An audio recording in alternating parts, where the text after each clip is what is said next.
네. 스마트폰의 사용이 뇌에 미치는 영향이라는 주제로 발표를 하게 된 24학번 박채희입니다. 우선 목차인데요. 이번 정규 세션 주제가 감정과 스트레스인 만큼 감정과 스트레스에 관련된 영향 위주로 조사를 했습니다. 첫 번째, 스마트폰 사용과 스트레스에서는 스마트폰의 사용과 만성 스트레스의 연관성에 대해서 다루고, 두 번째에서는 스마트폰의 문제적인 사용이 감정의 조절 및 타인의 감정 해석에 미치는 영향, 세 번째, 스마트폰의 올바른 사용과 회복에서는 스마트폰의 과사용을 줄이는 방법을 간단하게 소개할 예정입니다. 그런데 시작하기에 앞서서 스마트폰 중독을 어떻게 진단할 수 있을까요? 그래서 가져와 본 것은 많은 연구에서 사용되고 있었던 스마트폰 어딕션 스케일의 짧은 버전입니다. 확인해 보시면 중독의 정도는 스마트폰의 사용 시간 자체보다는 그것이 일상에 미치는 부정적 영향의 정도와 그럼에도 스마트폰을 포기할 수 없는 정도에 의해 주로 결정되고 있었습니다. 문항별로 매우 그렇지 않다 1점부터 매우 그렇다 6점까지 점수를 매겨서 검사를 할 수 있는데 나중에 직접 자가 진단을 해보셔도 좋을 것 같고요. 일단 문항을 간단히 봤는데 일상의 부정적인 영향까지는 많이 없었고 현대인의 공부 업무를 위한 생활에서 필수적인 부분 때문에 어쩔 수 없이 많이 사용을 하시는 경우는 좀 많을 것 같아요. 근데 그러한 경우에도 사실 스트레스 등의 문제가 생길 수 있다는 안타까운 점이 있었기 때문에 이 논문을 찾아봤는데요. 이것은 스크린 타임, 즉 전자기기의 화면을 보는 시간과 스트레스에 관련된 내용을 다루고 있습니다. 이건 사실 스마트폰 자체보다는 전자기기 사용 시 노출되는 청색광에 집중해서 설명을 하고 있었는데요. 그래도 스마트폰이 우리가 일상에서 가장 오래 사용하는 전자기기 중 하나라는 점에서 이러한 내용을 소개하게 되었습니다. 먼저 설명드릴 점은 상액은 시상하부의 일부로 빛을 감지해서 생체 시계를 조정하고 일주기 리듬에 따라 수면, 체온, 호르몬, 식욕 등 몸의 반응을 24시간 주기로 조절하는 역할을 합니다. 송과선은 멜라토닌을 분비하는 내분비샘이고 AANAT라는 효소는 낮 동안에 분비된 세로토닌을 멜라토닌으로 바꾸어서 일주기 리듬을 만드는 과정에서 중요하게 작용을 합니다. 청색광이 만성 스트레스를 유발하는 과정은 다음과 같은데, 청색광이 iPRGC, 즉 광과민성 망막 신경절 세포를 자극하면 서프라키아스메릭 뉴클레우스, 즉 상액이 자극되고, 그러면 파이니얼 글랜드 송과선에서 AANAT의 활동이 억제됩니다. 그러면 AANAT가 세로토닌을 N아세틸세로토닌으로 전환하고 HIOMT가 N아세틸세로토닌을 멜라토닌으로 전환해서 멜라토닌이 분비되는 것이기 때문에 멜라토닌 분비가 억제되어서 수면 장애와 신경염증이 발생할 수 있습니다. 그리고 다음은 이 일주기 교란이 스트레스와 신경염증을 유발하는 구체적인 경로들입니다. 첫 번째는 일주기 시계 유전자 조절에 관련된 것인데, 원래는 상액의 세포에서 클락 비말1 유전자가 만든 단백질이 이 합체를 형성하여 핵에서 펄크라이 유전자의 전사를 촉진합니다. 이때 만들어지는 펄크라이 단백질이 이 합체를 형성하면 다시 핵에서 클락 비말1 유전자의 전사 활성을 억제해서 음성 피드백이 일어나는데요. 시간이 지나면 형성된 펄크라이 단백질이 분해되고 다시 클락 비말1이 활성화되는데 상액이 자극되면 이러한 24시간 주기가 지연되는 등의 교란이 발생할 수 있습니다. 다음은 산화 스트레스 경로입니다. 일주기가 결함되면 밤이 지연되어서 낮 동안의 미토콘드리아 대사는 활발해지는데 발생하는 활성산소를 막을 항산화가 제때 일어나지 못해 산화로 인한 손상 문제가 커질 수 있습니다. 그래서 ROS 활성산소의 수치가 상승하고 이로 인해 미세 악교세포가 활성되어 염증성 사이토카인의 분비가 늘어납니다. 또 신경 전달 물질 경로의 경우에는 스트레스 상황에서는 세로토닌의 전구체인 트립토판이 키뉴레닌으로 변하는 경로가 활성화되어서 세로토닌 생산이 감소하고 상액에서 가바 분비 리듬이 망가지고 억제 신호가 줄어들어 각성과 감정 과흥분이 유발되어 불안, 예민, 충동성이 증가하고 우울해지며 감정 통제가 어려워질 수 있습니다.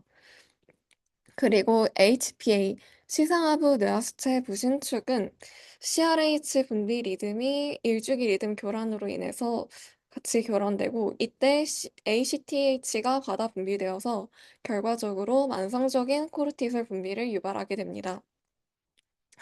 다음은 만성 스트레스가 정신질환을 유발하는 과정인데요. 먼저 옆에 있는 제가 설명하면서 써놓은 이 부등호 화살표는 완전한 인과라기보다는 이미지를 설명하기 위한 나열도 있음을 말씀드립니다. 먼저 글루타메이트와 글루타메이트 수용체인 NMDAR이 과활성화되면 세포 사멸이 일어나거나 활성산소를 과다하게 만들어내서 세포를 손상시킬 수 있습니다. 그리고 글루타메이트 자극이나 스트레스는 TNF, 알파 등의 염증성 사이토카인을 만들고 염증 반응의 전사인자를 활성화합니다. 이로 인해 COX2, INOS 등 염증 유전자가 활성화되면 신경염증과 DNA 손상이 발생하고 산화 스트레스와 니트로소아 스트레스도 신경세포 사멸 경로를 활성화합니다. 미세하교 세포는 염증성 사이토카인, 활성산소 등을 분비하고 신경세포 시냅스를 제거하기도 합니다. 성상아교 세포는 평소에는 세포를 보호해주는 역할을 하지만 이러한 염증 자극 등으로 과활성화될 시 글루타메이트를 재흡수하지 못해서 NMDAR 과활성을 악화시키고 염증성 사이토카인을 분비합니다. 그래서 최종적으로 신경손상이 유발됩니다. 그리고 이러한 염증과 스트레스로 인해 혈내 장벽의 결합 단백질 파괴 및 혈관 내피세포 손상이 일어나서 혈내 장벽이 붕괴하면 T세포와 B세포가 뇌로 들어오게 되는데요. 이때 T세포는 손상된 신경세포의 자살을 유도하고 B세포는 손상된 신경의 잔해 중 신경수용체를 항원으로 인식해서 그에 대한 항체를 만들기 때문에 죽은 세포는 물론 멀쩡한 신경세포의 수용체까지 차단하거나 제거해서 신경전달 물질의 대사 이상을 유발합니다. 이러한 일련의 과정들은 결과적으로 시냅스를 소실하고 신경 전달 물질 대사 이상을 유발하며 회백질을 감소하는 결과를 만들어서 우울증, 양극성 장애, 조현병 등의 정신질환을 유발할 수 있습니다. 그리고 걱정스러운 점은 이러한 만성 스트레스가 또 스마트폰 중독을 유발할 수 있다는 점입니다. 다음은 중국에서 293명의 회사원을 대상으로 설문을 진행해서 얻은 중재된 매개 모형인데요. 만성 스트레스, 스마트폰 중독 수준, 불확실성에 대한 불내성, 긍정적 감정의 분화 능력이라는 네 가지 변수가 존재합니다. 이때 불확실성의 불내성은 불확실함을 견디기 어려워하고 힘들어하는 정도이고 긍정적 감정의 분화 능력은 행복, 기쁨, 즐거움, 재미 등 다양한 긍정적인 감정을 나눠서 받아들이고 그 차이를 인식하며 일상 속에서 긍정적인 감정을 쉽게 자주 느끼는 능력이었습니다. 그래서 옆에 모델에 나와 있는 수치는 회계 개수이며 클수록 관련성이 높고 옆에 별표는 P값의 크기를 나타내는 것으로 많을수록 P값이 작아 유의미하다는 뜻입니다. 실험을 통해 확인한 결과 만성 스트레스가 높으면 불확실성 불내성이 높았고 불확실성 불내성이 높으면 스마트폰 중독 정도가 높았으며 만성 스트레스 자체도 스마트폰 중독과 유의미한 상관관계가 있었습니다. 그러므로 스트레스 수준이 높으면 스마트폰 중독에 빠지기 쉽지만 일상 속의 사소한 것들에서 감사하고 긍정적인 감정을 느끼는 능력을 키움으로써 이를 어느 정도 막을 수 있다라는 결과가 나왔습니다. 다음으로는 스마트폰의 중독이 뇌가 감정을 다루는 능력에 미치는 영향을 알아볼 것입니다. 우선 SP는 스마트폰 중독이고 HC는 대조군입니다. 한국에서 80명의 청소년을 대상으로 휴식 상태 fMRI를 촬영해서 뇌의 연결성을 확인한 실험이었는데요.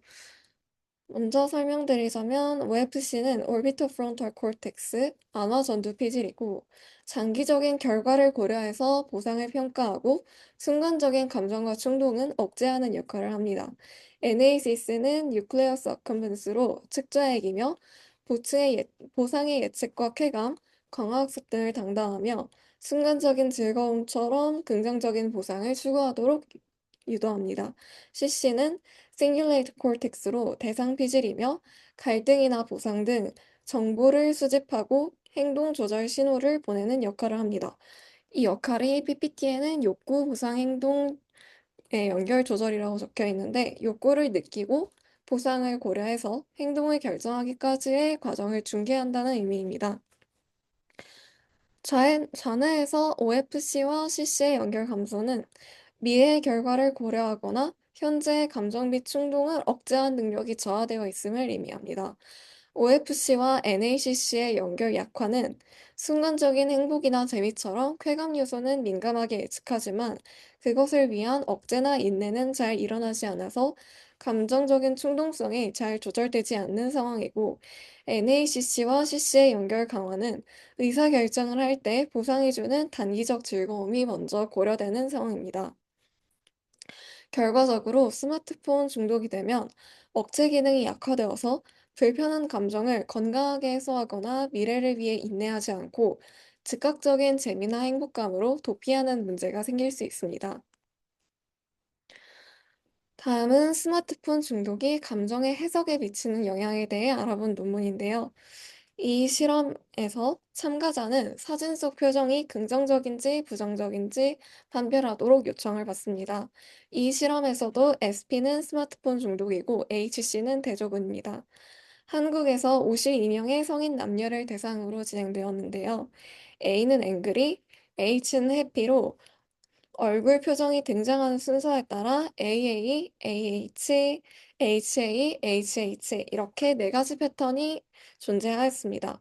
여기서 전환이라고 말한 것은 AH나 HA처럼 감정이 바뀌어서 나타난 경우를 말한 것이고, 부정적인 감정 처리는 앞 순서에서 A를 먼저 처리했다는 의미입니다. SP에서 AH 구별이 HH보다 부정확했고, 또한 NC에 비해서 AH 구별이 부정확했습니다. 그래서 스마트폰 중독의 경우에는 부정, 긍정 전환을 인식할 때 오류가 잦았고요.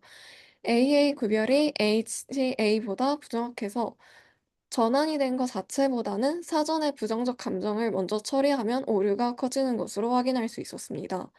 그리고 SP는 HHAA보다 AH에서 반응이 느렸는데 이를 통해 부정, 긍정 전원의 오답률만 높은 것이 아니고 인식도 느렸음을 확인할 수 있었습니다.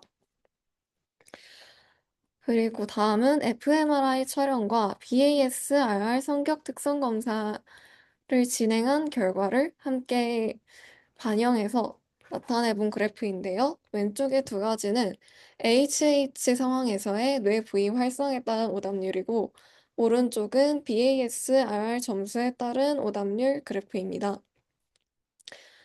이때 BASRR은 사회적인 긍정적 자극, 보상에 대한 민감도를 나타내는 심리학적 성향 지표로 높으면 도전적이고 활기차며 긍정적인 감정을 추구하고 낮으면 보상에 둔감하고 무기력하며 회피 성향을 보입니다. 여기서 DLPFC는 Dorsolateral Prefrontal Cortex로 배회측 전 전두 피질이고 DACC는 Dorsal Anterior Cingulate Cortex로 전대상 피질입니다. SP, NC 모두 DLPFC 활성과 오답률은 유의미한 관계가 없었고 SP는 DACC 활성이 높을수록 오답률이 낮았습니다. 그리고 특히 SP의 BASR 점수가 높을수록 오답률이 낮았는데요. 이는 스마트폰 중독이라고 해도 칭찬이나 인정 등 사회적 보상에 민감할수록 긍정적인 표정에 정확히 반응해서 오답률이 낮게 나올 수 있음을 확인할 수 있었습니다. 다음은 HH, AH, AA, HA의 네 가지 상황에 따른 뇌의 활성도 그래프인데요. 먼저 우측 DLPFC 활성 그래프를 보면 SP는 반복보다 전환해서 활성이 높기는 했지만 오답률은 오히려 반복되는 경우에, 그러니까 AA에서 AH보다 더 높았습니다. 그래서 감정을 조절하는 신경 활동이 제대로 성과를 내지 못한 것으로 보였고요. NC는 이전이 A면 활성이 높았는데 SP는 현재 H면 이전과 상관없이 활성에 유의미한 차이가 없었습니다. 그래서 스마트폰 중독일 경우에는 대조군과 달리 부정적인 감정에 대한 재평가가 잘 작동하지 않음을 확인할 수 있었고, 우측 DACC 활성의 경우에는 스마트폰 중독의 경우 실험 중 A를 볼 때 H에 비해 활성이 낮았고, 또 HH, AA, HA 모두에서 상대적으로 활성이 낮았기 때문에 부정적인 표정을 인지하고 다루는 능력이 비교적 낮음을 알 수 있었습니다. 그래서 이러한 결과로 보아 스마트폰 중독은 갈등 감지 및 인지 조절 담당 뇌 부위를 비활성화하거나 오류를 발생시켜서 부정적인 감정을 해석하고 재평가하는 능력을 낮추는 것으로 보입니다. 다만 스마트폰 중독이라고 해도 SNS의 좋아요 표시 등등 사회적인 보상에 민감한 경우에는 긍정적인 표정이라는 보상에도 민감하게 반응해서 비교적 구별을 잘 하는 것으로 드러났습니다. 마지막은 스마트폰의 올바른 사용과 회복인데요. 사실 스마트폰 사용을 줄이는 것에 대한 해결책은 좀 뻔하지만 문제 상황을 겪고 있는 사람으로서는 또 바로바로 실천하기 어려운 것들이 많았습니다. 스크린 타임 제한 및 사용 시간 모니터링, 대안적인 취미 갖기, 규칙적이고 충분한 수면 취하기, 균형 잡힌 식단으로 식사하기, 신체 활동 늘리기, 마음 챙김, 현재 순간에 집중하는 명상 비슷한 기법, 그런 걸 사용하는 것 등등이 있었는데요. 이런 것들 외에 한 가지 흥미로웠던 방법이 있습니다. 바로 저처럼 직접 스마트폰에 악영향을 주사해 보시는 것인데요. 이는 아래의 자기 확인 이론 때문입니다. 사람은 자신의 삶에서 긍정적인 통합적 이미지를 추구해서 외부의 위험 정보는 내가 건강한 사람이다라는 자기 이미지를 위협할 수 있기 때문에 수용 자체를 거부하는 경우가 잦습니다. 그래서 이는 정보에 스스로 접근함으로써 자기 긍정을 통해 해결할 수 있는데요. 자신이 직접 깨달은 사실이므로 위협을 덜 느끼고 문제 행동을 그만두겠다는 동기가 더 높아지는 것입니다. 옆의 그래프는 설문조사를 통해 얻은 것으로 스마트폰의 중독 정도와 위험 정보 확인으로 동기부여를 얻은 정도를 보여주는데요. 스스로 위험 정보를 확인한 자기 긍정 집단의 경우에는 스마트폰을 많이 사용하고 있다 하더라도 동기가 많이 올라간 것을 확인할 수 있었습니다. 같은 맥락에서 저도 이 발표를 준비하면서 스마트폰의 사용을 전부 다 부정적으로 받아들이게 되었는데 앞으로의 생각이나 행동의 변화도 차차 지켜봐야 할 것 같습니다. 그리고 여담이지만 조사 과정에서 의대생을 대상으로 연구한 스트레스 감소 방법 관련 설문조사를 발견했는데요. 55%, 즉 과반의 학생들이 과도하게 스트레스를 받는 것으로 간주되었고, 스트레스를 줄일 방법으로 가장 많이 언급된 단어들이 시험 빈도 감소, 더 많은 여가 시간 제공, 공부 속도를 늦추거나 강의 계획서를 줄이는 것이었다고 합니다. 그래서 슬프지만 우리 모두 이러한 환경적인 영향에 대비해서 스마트폰을 제외하고 스트레스부터 살아남을 각자만의 방법을 연구해야 하겠습니다. 이상입니다. 감사합니다. 혹시 질문 있으시면 해주시면 있으신가요?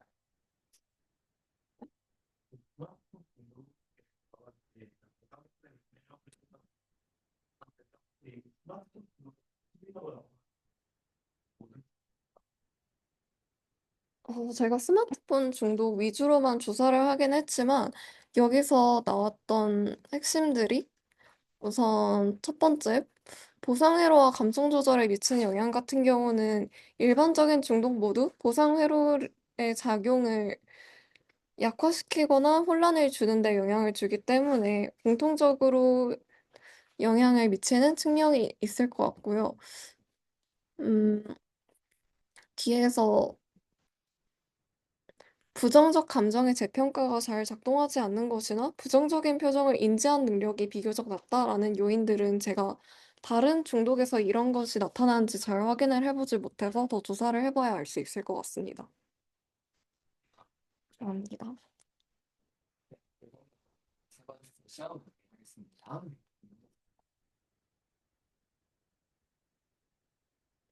굉장히 많은 분들께 공감대를 유발하는 발표 주제였던 것 같아요. 그래서 이제 처음에 스마트폰 사용 습관 점검 자가 진단부터 시작해가지고 네. 일단 스마트폰이 가지고 있는 여러 가지 요소들, 청색광, 그 다음에 밤에 보게 한다, 그 다음에 스트레스를 유발하고 약간 중독성을 일으킨다. 이런 것들이 우리 뇌에 어떤 기전을 통해, 어떤 경로를 통해 스트레스를 유발하는지 또를 약간 기전적으로 살펴봤었고, 그 다음에 이제 그게 감정의 조절에는 또 어떤 식으로 악영향을 미치는지, 상대방의 감정 표현 같은 걸 인식함에 있어서 그걸 통계적으로 살펴본 것도 되게 흥미로웠습니다. 그래서 아까 현민군 질문하신 내용에서는 뭐 저도 정확하게 모르지만 아마 이런 부분은 일반적인 그 중독 증상과 좀 유사한 것 같기는 해요. 보상회로랑 특히 관련되는 부분들은 일반적인 중독 증상들이랑 좀 유사한 것 같고 그 외에 뭐 일주기 교란, 청색광 이런 부분들은 좀 스마트폰 특이적인 것 같고 아무래도 네 그런 좀 특징이 있는 것 같습니다. 네 재밌는 발표 해주셔서 감사하고요. 그 다음에 이제 우리 네 번째 세션으로 바로 넘어가 보겠습니다. 이사 이석현 학우님께서 이제 스트레스가 우리 뇌에 악영향을 미치는데 거기에 미세 악요세포, 그러니까 마이크로글라이아라고 하는 세포가 작용을 중계를 한다. 그렇다면 어떻게 스트레스가 이 미세 악요세포의 역할에 악영향을 주는가? 그 기전에 대해서 발표를 해주시겠습니다. 네, 안녕하세요. 이번 신경학회 6월 정규 세션에서 스트레스와 미세 악요세포를 주제로 발표를 하게 된 이사학번 이석현입니다. 네, 우선 이제 선배님들께서 훨씬 잘 아실 테지만 미세 악요세포는 신경계를 이루는 교세포의 일종으로 면역 기능을 담당합니다. 더 구체적으로 말씀을 드리면 미세 악요세포는 신경의 활동을 감시하고 구조를 리모델링하며 또 백혈구와 유사하게 식세포 작용과 신경에 염증을 유발하기도 합니다. 이러한 미세 악요세포는 신경이 손상되거나 염증이 발생했을 때 활성화된 특성을 가지고 있는데 미세 악요세포가 염증을 발생시키기도 하는 만큼 미세 악요세포는 신경 염증과 큰 관련이 있습니다. 오늘 발표도 이와 크게 관련이 있습니다. 네, 미세악유세포는 신경계에서 앞서 말한 중요한 기능을 담당하고 있지만 이의 활성화는 정신질환을 유발하기도 합니다. 대표적으로 여기 나와 있는 우울증, 양극성 장애, 불면증, 자폐 스펙트럼 장애, 파킨슨병, 알츠하이머 병이 있습니다. 그래서 미세악유세포는 활성화가 되어 있지 않은 상태를 유지하는 것이 중요합니다. 스트레스는 만병의 근원이라는 말이 있듯 스트레스가 이제 미세 악유세포의 활성화를 일으켜서 질환을 유발할 수 있음이 이제 밝혀졌죠. 스트레스의 종류를 크게 급성 스트레스 그리고 준만성 스트레스, 만성 스트레스로 나누어 연구가 진행이 되었고 모두에서 미세 악유세포의 활성화가 나타났습니다. 우선 급성 스트레스에 대한 실험에서 실험주의 꼬리에 전기 충격을 가하거나 물에 담가 스트레스를 준 결과 MHC2 분자를 제시하거나 미세 악유세포의 크기가 커지는 등 이제 활성화 현상이 발견이 되었고 또 준만성 스트레스로서 15시간 동안 통제시키는 스트레스를 6일간 진행하거나 만성 스트레스로서 하루에 2회 정도 무작위적 충격을 2주간 시행했을 때 이때 역시도 미세 악교세포가 급증하는 결과가 나타났습니다. 즉 모든 경우에서 스트레스가 미세 악교세포의 활성화를 유발한다는 것을 알 수 있었습니다. 그러면 이것이 이제 정신질환으로까지 이제 이어질 이 PPT가 아니라 PDF라서 이게 좀 애니메이션이 안 되는 것 같은데, 일단 네, 정신질환이 이어지는지를 확인하기 위해서 다양한 방법으로 이제 실험쥐를 괴롭혀 보았고, 그 결과 이제 미세 악교세포의 확산과 우울증적 행동이 관찰이 되었습니다. 이때 미세 악교세포를 억제하는 마이노사이클린을 주사한 결과, 이가 이제 미세 악교세포의 확산이 이제 해결이 되고 우울증적인 행동도 크게 줄어든 모습을 볼 수 있었습니다. 이로써 스트레스가 미세 악교세포의 확산으로 이어져 정신질환을 유발할 수 있음이 이제 확인되었다고 할 수 있습니다. 그렇다면 스트레스가 이 과정들 속에서 어떻게 미세 악요세포에게 영향을 주었는지를 이제 알아보도록 하겠습니다. 키노트에서도 보았듯이 이제 스트레스에 따른 반응에서 이제 크게 중요하게 HPA 축이 있는데 HPA 축은 시상하부 뇌하수체 부신 겉질로 이어져서 결국엔 이제 당질 코르티코이드가 분비되는 과정을 나타내고 그리고 또 다른 이제 스트레스에 관련된 기작으로 청반핵에서 그러니까 청반핵 LC에서 노르에피네프린 또는 노르아드레날린이 이제 분비가 되는 LCNA 시스템 크게 두 가지가 있습니다. 그래서 이 두 가지 시스템에서 두 가지 시스템이 스트레스를 이제 관장을 하는데 그때 이 미세악교세포가 각각에 대해 어떻게 영향을 받는지를 이제 살펴보고자 합니다. 네, 우선 어, HPA축이 미세악교세포에 어떻게 영향을 미치는지를 보도록 하겠습니다. 우선 미세악교세포는 당질 코르티코이드 수용체가 있어서 당질 코르티코이드가 부신 겉질에서 분비가 되었을 때 이를 인식하고 반응할 수가 있습니다. 이를 실험적으로 확인하기 위해서 이제 일반 대주군과 부신 겉질을 제거한 집단, 그리고 부신 겉질을 제거하고 따로 당질 코르티코이드를 주입한 집단으로 나누어서 실험을 진행을 했습니다. 이때 실험 주위에 염증을 유발하기 위해 카이닉 애시드를 주입한 후 이제 각 집단의 변화를 관찰을 했는데 그때 따로 당질 코르티코이드를 주입한 집단에서 그냥 부신 겉질을 제거만 한 집단에 비해 미세 악의세포의 확연한 증가가 관찰이 되었습니다. 다른 실험에서도 결과는 유사했습니다.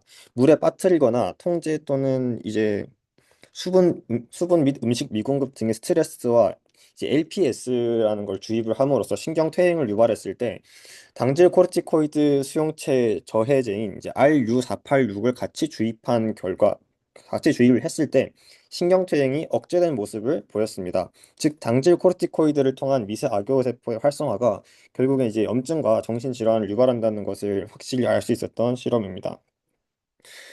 이제 그런데 지금까지 말씀을 드렸을 때 그렇게 당질 코르티코이드가 염증이나 정신질환에 안 좋은 이제 영향을 준다는 것으로만 결과가 나왔었는데 비슷하게 이제 LPS와 RU486을 이용해서 실험을 진행을 했을 때 오히려 이제 당질 코르티코이드 저해제인 RU486을 주입한 집단에서 염증 반응이 증가했다는 연구 결과도 있었습니다. 즉 당질 코르티코이드가 저해됐을 때 염증 반응이 증가했다라는 건데 그러면은 아까 조금 전에 말씀드린 것과는 다르게 당질 코르티코이드가 항염증의 효과도 지닌 것을 알 수가 있습니다. 그러니까 지금 두 가지의 서로 모순적인 연구 결과가 나왔는데 그렇다면 이제 당질 코르티코이드가 과연 이제 염증을 유발하는 것인지 아니면 항염증 효과가 있는 것인지 이제 의문이 들지 않을 수가 없을 텐데요. 네, 이에 대한 정답은 둘 다 맞다였습니다. 즉 이제 염증을 유발하기도 하고 또는 염증을 억제하기도 한다는 것입니다. 그 차이를 이제 가른 것이 이제 양과 당질 코르티코이드 투입의 순서였습니다. 일단 당질 코르티코이드의 양을 0.2에서 0.6 마이크로몰 농도 정도로 이제 투여를 했을 때는 항염증의 효과가 나타났고 1 마이크로몰 농도 정도의 상대적으로 많은 양을 투여를 했을 때 반대로 염증을 촉진하는 효과를 나타냈습니다. 그리고 또 앞서 이제 LPS랑 당질 코르티코이드를 이용한 실험에서 서로 다른 결과가 나타났다는 것을 확인할 수 있었는데 그렇게 비슷한 세팅이었음에도 다른 결과가 나온 이유가 이제 당질 코르티코이드의 투여 순서에 있었던 것으로 보입니다. 당질 코르티코이드를 먼저 투여한 후에 LPS로 신경퇴행을 유발했을 때에는 염증을 유발하는 효과를 또 LPS를 투여한 후에 당질 코르티코이드를 투여했을 때는 항염증 효과가 나타났습니다. 그럼 지금까지 이제 HPA축이 어떻게 이제 마이크로글리아와 염증에 영향을 미치는지를 살펴보았고, 다음으로는 이제 LCNA 시스템, 즉 청반응에서 이제 노르아드레날린이 분비되었을 때 그것이 어떻게 마이크로글리아 영향을 미쳤는지 확인을 해보도록 하겠습니다. 미세 악교세포에는 아드레날린 수용체가 있는데 이 아드레날린 수용체는 노르아드레날린과 아드레날린 모두가 결합을 할 수 있습니다. 이때 말초 부위에서는 주로 아드레날린이 또 뇌 주변에서는 이제 청반응에서 합성되는 노르아드레날린이 이제 우세하기 때문에 정신질환에 초점을 둔 본 연구에서는 이제 이 LCNA 시스템을 훨씬 더 집중을 이제 하였습니다. 그래서 LCNA 시스템이 미세 악교세포에 주는 영향을 살펴보기 위해 아드레날린 수용체 자극제인 아이소프로테레놀을 배양된 미세 악교세포에 투여한 결과 미세 악교세포의 활성화가 나타났고 반대로 스트레스를 받은 실험주에 아드레날린 수용체 저해제인 프로프라놀을 투여한 결과 그렇지 않았을 때에 비해 미세 악교세포의 활성화가 저해된 것을 알 수 있었습니다. 즉 LCNA 시스템의 활성화는 곧 어, 미세 악교세포의 활성화를 일으켰다고 할 수 있습니다. 그런데 이제 여기서도 마찬가지로 HPA축에서 마찬가지로 어, 어, 정반대 연구 결과도 나타났습니다. 그러니까 아드레날린 수용체 자극제인 이제 아이소프로테레놀을 투여한 실험지랑 LCNA 시스템의 병변을 유발해서 그 지금 두 가지 서로 다른 상태의 마이크로글리아를 대상으로 실험을 한 결과 그 병변 LCNA 시스템 병변이 유발된 쥐에 LPS를 투여하니까 오히려 그렇지 않은 쥐에 비해서 미세 악의세포가 활성화가 되고 또 프로테레놀을 투여한 쥐에서는 그렇지 못한 결과가 나타났습니다. 즉 아까랑 영향이 정반대로 나타난 것인데 이거 역시 이제 LCNA 시스템이 미세 악의세포의 정반대 역할을 둘 다 할 수 있음을 의미합니다. 그의 원인으로는 이제 그 환경의 영향도 있겠지만 반응 경로가 크게 영향을 미친 것으로 보입니다. 일단 노르아드레날린이 아드레날린 수용체에 결합을 하게 되면은 CAMP 수치가 올라가게 되는데 그 CAMP 수치가 올라가게 되면 단백질 카이네이즈 A가 활성화가 되고 이에 따라서 이제 항염증 효과가 유발이 됩니다. 한편 이제 노르아드레날린과 아드레날린 수용체의 결합이 미세 악교세포의 NADPH 한화 효소를 활성화를 시키기 때문에 활성산소가 만들어지게 됩니다. 그래서 이제 뉴런 독성이 나타나게 되는데 그래서 이 서로 다른 경로 때문에 서로 이제 좀 상반되는 영향이 나타나는 것으로 이제 보이게 되었습니다. 그렇다면 지금까지 말씀드린 결과로는 HPA 축과 LCNA 모두 미세 악교세포를 활성화를 하거나 그 반대 역할을 할 수 있었습니다. 이를 이제 둘 각각의 측면에서 지금까지는 따로따로 보았는데 이제는 한번 둘을 같이 살펴보려고 합니다. 이 둘이 동시에 작용할 때 경우의 수는 이렇게 크게 네 가지가 있는데 이 중에서 연구진들은 이 둘 다 미세 악교세포를 활성화를 시키거나 둘 다 저해하는 첫 번째와 네 번째의 경우에 대해서는 스트레스에 대해서 미세 악교세포 활동을 한쪽 방향으로만 이끌기에 이제 질환을 유발하고 항상성이라는 생물의 기본 성질에서 벗어나기 때문에 이 두 가지 경우는 배제하였습니다. 그래서 두 번째와 세 번째 중에서 이게 어떤 식으로 미세 악교세포에 영향을 미치는지를 살펴보기 위해서 이제 집중하고 연구를 진행을 했습니다. 네, 우선적으로 LCNA 시스템에서 노르아드레날린을 합성하는 청반액에 이제 6하이드록시 도파민이라고 이 약물을 투여를 해서 LCNA 시스템을 억제를 해봤는데 LCNA 시스템을 억제한 결과 이 HPA 축에 따른 결과인 당질 코르티코이드 수치가 낮아진 것을 확인할 수 있었습니다. 즉 LCNA 시스템이 HPA 축을 이제 활성화시킨 것을 알 수 있습니다. 이제 또 다르게 이제 다음으로는 부신 겉질을 제거를 했는데 부신 겉질을 제거를 한 결과 노르아드레날린 수치가 상승한 것을 확인할 수 있었습니다. 즉, 그 부신 겉질을 포함하는 HPA 축이 LCNA 시스템을 억제했고 그것을 제거하니까 노르아드레날린 수치가 상승하였던 것입니다. 이제 지금까지의 결과를 도표로 나타내면 이제 이와 같습니다. LCNA 시스템은 HPA 축을 촉진을 하게 되고 HPA 축은 LCNA 시스템을 억제함으로써 결과적으로 음성 피드백을 통한 항상성을 이뤄냈음을 이제 밝혀냈습니다. 이제 이에 대한 미세 악교세포 영향은 솔직히 말씀을 드리면 논문의 내용을 저는 납득하기가 좀 어려웠습니다. 이제 본 논문에서 이 최근 연구 결과에서는 이제 아드레날린 수용체를 억제하는 그러니까 HPA 축의 아니 HPA 축이 아니라 그 LCNA 시스템을 방해하는 프로프라놀롤과 이제 당질 코르티코이드 합성을 억제하는 메티라폰을 이용을 해서 실험을 했을 때 당질 코르티코이드가 미세 악의세포를 억제를 하고 또 노르아드레날린을 활성화를 시키기 때문에 균형을 맞추고 있다라고 얘기를 하고 있는데 제 이해가 부족한 걸 수도 있겠지만 이제 앞에서 봤듯이 HPA 축과 LCNA 시스템이 미세 악의세포에 서로 다른 측면의 영향을 둘 다 줄 수 있다고 기술을 해놨는데 결론에서는 한쪽만 봐야 된다는 게 저는 사실은 납득이 잘 안 돼서 안전하게 이걸 이해하기는 어려웠지만 그래도 전반적으로 이제 HPA 축과 LCNA라는 두 가지 스트레스를 관장하는 시스템이 이제 염증이나 아니면 정신질환에 어떻게 영향을 미치는지를 알아볼 수 있어서 저기서 저는 이제 이 발표의 의미를 찾고 싶고 그래서 아무튼 이제 음, 네, 그 두 가지 경로가 미세 악의세포에 어떻게 영향을 주고 일으킬 수 있는 영향이 무엇인지를 네, 지금까지 한번 살펴보았습니다. 네, 이상으로 발표를 마치도록 하겠습니다.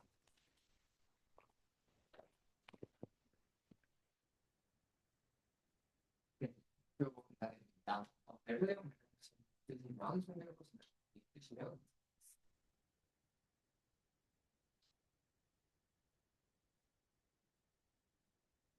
여기 쭉 소개하고 계세요. 큰 네, 한 논문에서 이제 약간 리뷰 논문이라 가지고 다양한 논문들을 다 담고 있긴 했는데, 네. 혹시 논문에서는 각 시간대를 통계적 유의성을 어느 정도 초대성이나 어, 통계적 유의성에 대해서는 제가 살펴보지를 못했습니다. 근데 그냥 이제 이 논문에서는 이렇게 말하고 저 논문에서 저렇게 말하고 그래서 이제 이런 다양한 실험 결과가 나왔다 정도로만 이제 정리를 하고 있어서 네, 저도 종합적으로 이해가 조금 힘들었던 것 같습니다. 혹시 질문 네, 나왔는데 세션 여기서 마무리하겠습니다. 고생하셨습니다. 네. 어, 물론 말씀하신 것처럼 조금 연구 결과가 복잡한 부분이, 난해한 부분이 있지만, 그래도 되게 실험 설계부터 시작해서 되게 완성도 높은 논문이었던, 연구들이었던 것 같기는 해요. 그래서 약간, 네, 약물 같은 거를 주는 방식도 그렇고, 어떤 거 변이 통제하는 방식도 그렇고, 물론 결론 부분이 조금 난해했던 거는 맞지만, 그래도 스트레스라는 것 자체가 기본적으로 어떻게 마이크로글라이아 신경염증과 관련되어 있는 그 활성도에 영향을 주면서, 걔가 다시 어떻게 네, 그에 대한 우리의 반응에 영향을 미치는지를 나름 네, 재밌게 탐구해 본 것 같습니다. 이걸로 이제 저희 네 번째 세션 마무리 짓고요. 이제 마지막 세션입니다. 이상 박성은 학우님께서 분노의 뇌, 감정조절 회로와 회로의 기능장애와 간헐적 폭발장애라는 주제로 우리가 흔히 분노조절장애라고 부르는 간헐적 폭발장애가 어떤 기전을 통해서 일어나고 그거의 치료 가능성을 어떻게 모색해 볼 수 있을지 발표를 진행해 주시겠습니다.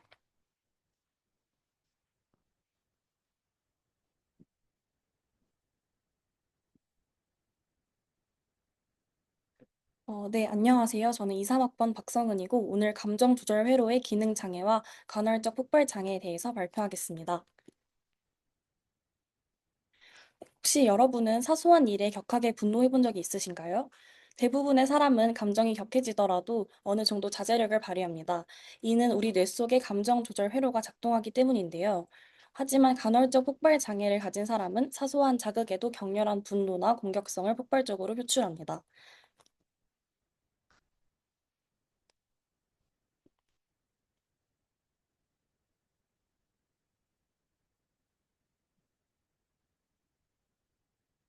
네.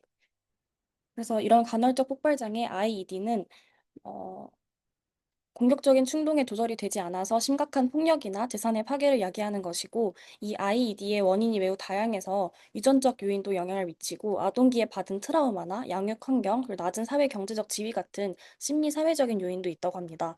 오늘 발표에서는 IED의 뇌 구조적 변화와 신경 전달 물질 불균형으로 크게 두 가지로 구분되는 IED의 신경 생물학적 요인에 대해서 더 깊이 있게 다루도록 하겠습니다.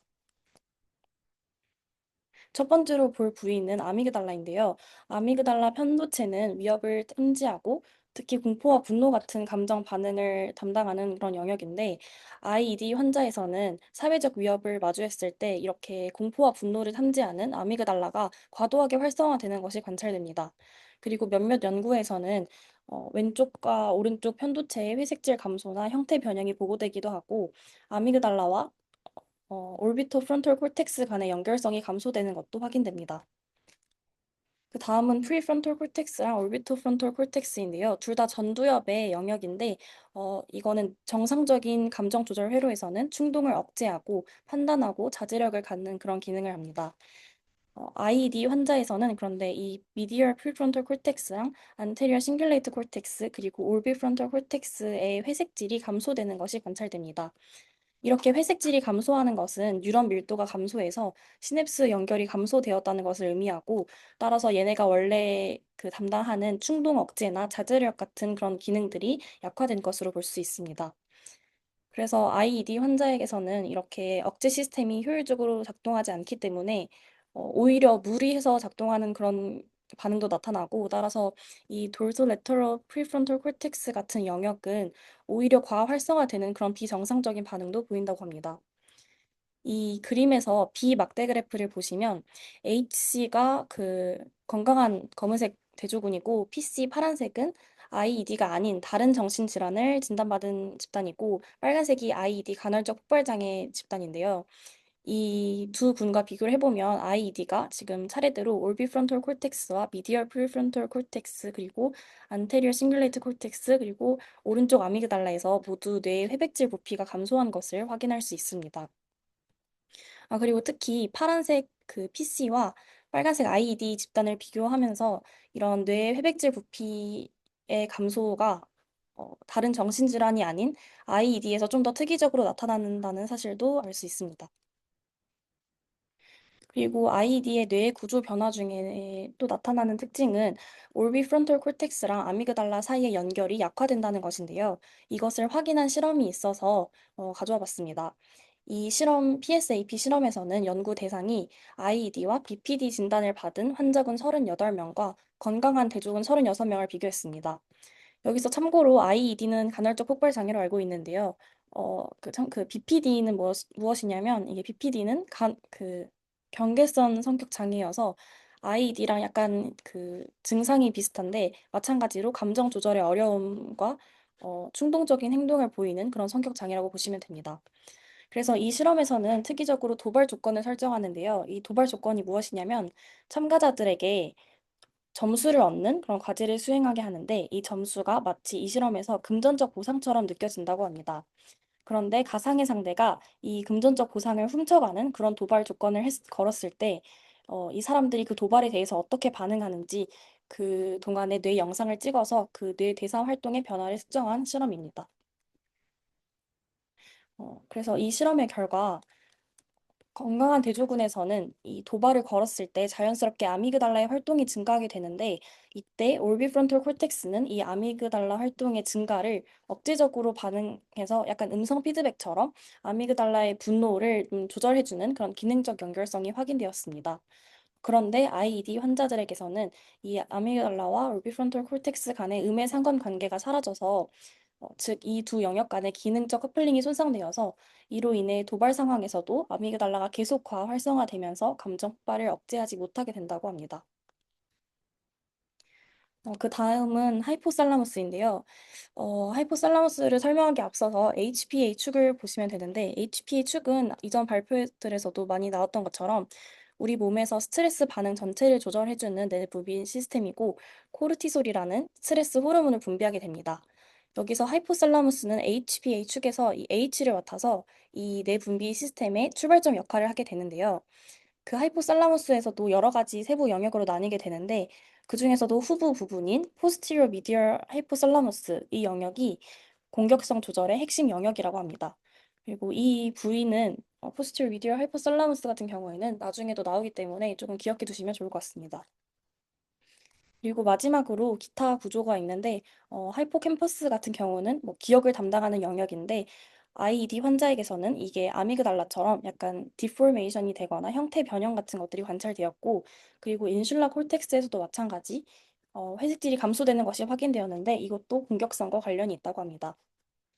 그래서 지금까지는 IED 환자에게서 뇌의 구조 변화가 어떻게 나타나는지를 설명드렸고, 뇌의 구조 변화뿐만 아니라 신경 전달 물질의 불균형도 같이 특이적으로 보이게 되는데요.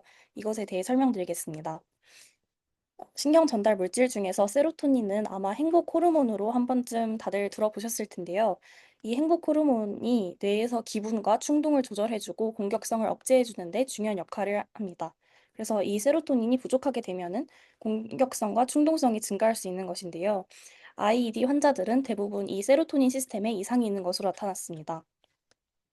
IED 환자에게서는 혈소판에서 이 세로토닌 수용체가 감소하고 그리고 안테리어 싱귤레이트 콜텍스에서 이 세로토닌의 수용체 결합이 변화되어서 세로토닌의 농도가 낮다고 합니다. 그래서 이렇게 IED와 세로토닌의 이런 상관관계를 이용해서 IED 환자를 치료할 수도 있는데요. 이 SSRI는 그 항우울제인데 이게 선택적 세로토닌 제흡수 억제제여서 세로토닌의 제흡수를 막아서 세로토닌이 시냅스에 더욱 오래 머물게 해주는 그런 약인데 그 SSRI 중에서도 플루옥세틴을 사용했을 때 일부 환자에게서 공격성이 감소했다고 합니다. 그리고 루카세린이라는 그 세로토닌의 수용체에 작용하는 그런 물질을 썼을 때도 공격성 억제 효과가 보고되었고 이것을 통해서 세로토닌의 특정 수용체를 자극하는 것도 치료에 도움이 된다는 것을 알 수 있습니다. 네, 그래서 이렇게 IED 환자에서는 현재 주로 선택적 세로토닌 재흡수 억제제 같은 SSRI 계 약물 치료나 정신 치료를 사용하는데요. 그러나 이런 약물 치료나 정신 치료로 조절되지 않는 중증 환자의 경우에서는 딥 브레인 스티뮬레이션이라는 뇌의 깊은 부분을 자극하는 그런 것들이 IED의 새로운 치료 대안으로 떠오르고 있어서 이것을 발표 마지막으로 소개하려고 합니다. 이 연구에서는 총 9명의 환자를 대상으로 했고, 이 9명이 모두 중증 공격성을 가지고 있으며 약물에 반응하지 않는 환자였습니다. 그래서 이 환자들에게 DBS 치료를 수행했는데, DBS 치료는 어떻게 하는 것이냐면, 뇌의 미세한 구멍을 뚫어서 DBS라는 방향성이 높은 전극을 그 표적 부위에 삽입하고, 거기에 미세 전류를 흘려보내서 그 표적 부위를 자극하는 방식인데요. 제가 가져온 이 연구에서는 아까 그 공격성 조절의 핵심 부위로 말씀드린 posterior medial hypothalamus 영역을 DBS 전극으로 자극했습니다. 그리고 이 효과를 MOAS와 뇌 영상 분석 같은 평가로 확인했습니다. 그래서 이 임상의 효과가 어땠느냐 하면 평균적으로 공격성 지표인 MOAS가 73% 감소하는 것을 확인할 수 있었고 9명 중에 8명의 환자에게서 양호한 반응이 나타났으며 이런 반응이 최대 7년까지 장기 수적해봤을 때 유지되는 것이 확인되었습니다. 그리고 신경 영상 결과 그 DBS 전극을 자극하는 그 부위를 표적 부위인 posterior medial hypothalamus와 medial hypothalamic nucleus 같은 영역 그 핵심 부위를 더 포함해서 더 정밀하게 자극했을 때 이런 임상 효과가 더 높아진다고 하고 그리고 이 이런 DBS 치료는 더 폭넓게 많이 쓸 수 있는데요. 이 연구에서 한 posterior medial hypothalamus를 자극하는 것 외에도 제가 IED 환자에서 뇌의 구조 변화가 나타난다고 언급했던 아미그달라나 하이포캠퍼스 그리고 미드브레인이나 이런 감정 및 각성 관련 영역에서도 DBS 전극으로 자극했을 때 치료 효과가 더 폭넓게 나타날 수 있을 것이라고 예상된다고 합니다. 네, 그래서 이상으로 발표 마치도록 하겠습니다. 감사합니다.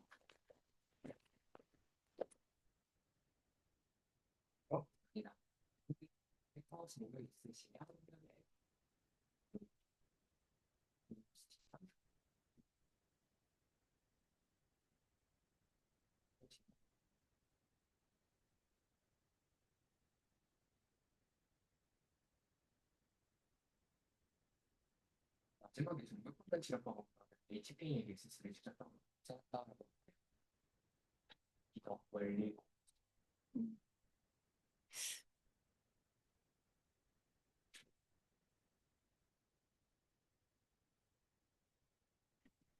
HPA 축 자체를 전체 다 억제하는 것인지는 잘 모르겠는데 그 하이포살라무스 안에서도 공격성 조절하는 그 영역이 포스처 미디얼 하이포살라무스에서 그쪽을 아마 공격하는 것인 것 같습니다. 그 HPA 전체랑 관련이 있는지는 잘 모르겠습니다.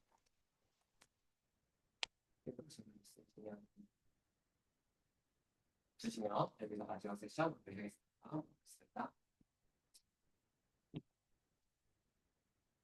네, 이렇게 해서 저희 5번째 세션까지 마무리했습니다.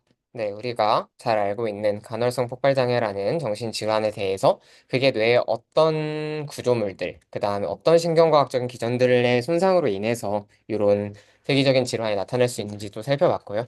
그 다음에 그걸 치료할 수 있는 가능성을 아까 보여주신 것처럼 이렇게 어떤 전기적인 자극을 통해서 어떤 해부학적인 이해에 기반한 치료죠. 어떻게 보면 그런 걸 통해서 실행할 수 있다라는 거를 같이 한번 살펴봤습니다. 네, 이렇게 해서 저희 메인 5가지 세션은 마무리를 짓고요. 이제 좀 마무리를 할게요. 일단 첫 번째로 아까 전에 제가 스터디 관련해서 말씀을 드렸었는데, 네, 녹화 끊고.